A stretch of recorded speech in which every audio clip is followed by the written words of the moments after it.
Ok, là je viens d'enfoncer la touche F pour passer plein écran dans Photoshop. C'est pas obligatoire, mais ça me paraît toujours plus sympa pour travailler dans Photoshop d'être en plein écran. Touche F sur le clavier.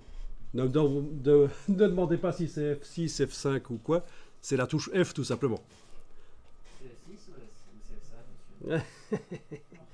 On a des petits marrants. Alors, je suis en train de travailler sur le calque objet dynamique. Et je vais mettre des effets spéciaux sur lui. Alors, notamment, il y a quelque chose qui est très moche, très mal géré dans Illustrator, ce sont les biseaux. Ce qu'on appelle aussi les chanfreins. Chanfrein, biseau, vous voyez ce que c'est? Alors, oui, c'est sur les côtés, c'est les bords inclinés. Alors, menu calque, style de calque. Ah oui, ceux qui connaissent savent qu'on sait avoir accès à ça par les petits FX ici aussi. Mais j'aime bien aller dans les menus, comme ça c'est visuel. On voit les noms.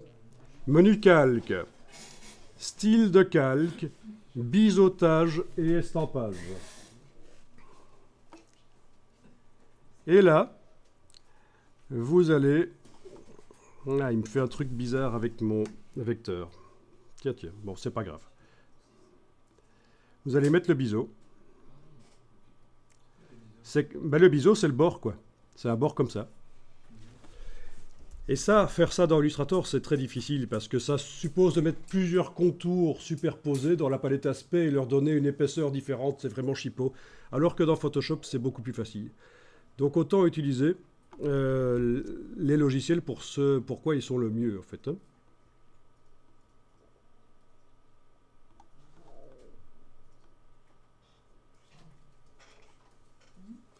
Ok.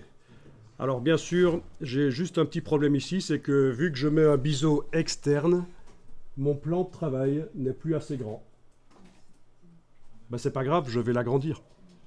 Bon, la méthode ancienne pour agrandir le plan de travail, c'est image, taille de la zone de travail, mais vous pouvez aussi faire à la méthode plus récente, c'est-à-dire prendre l'outil de recadrage.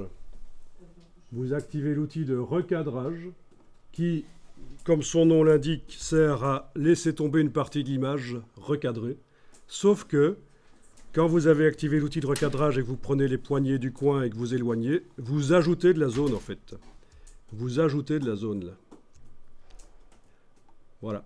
Et on valide avec le petit V là-dessus. Et voilà, on a ajouté de la zone. Et puis après, vous jouez avec les effets spéciaux.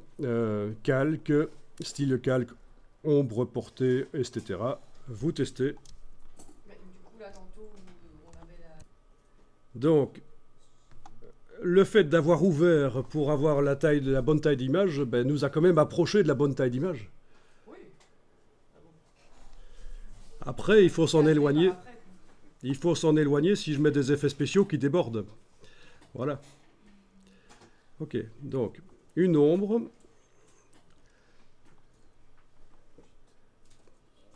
Alors, méfiance quand même pour paramétrer l'ombre.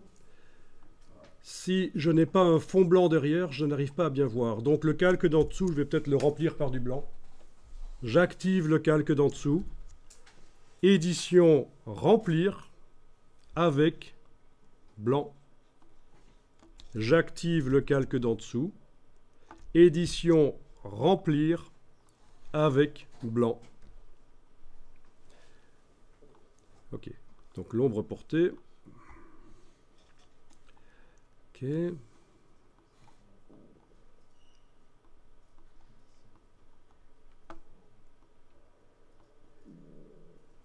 Ok, l'angle. C'est pas mal ça quand même, hein. De l'Illustrator dans Photoshop. Alors, ok. Il y a plein d'autres choses qui peuvent être essayées. Même le texturage, on peut même texturer avec le biseautage estampage. On a même la possibilité de texturer. Avec la texture qu'on souhaite, même une qu'on a ajoutée précédemment, mais bon, à un certain moment, on va s'arrêter là. Vous avez compris le principe.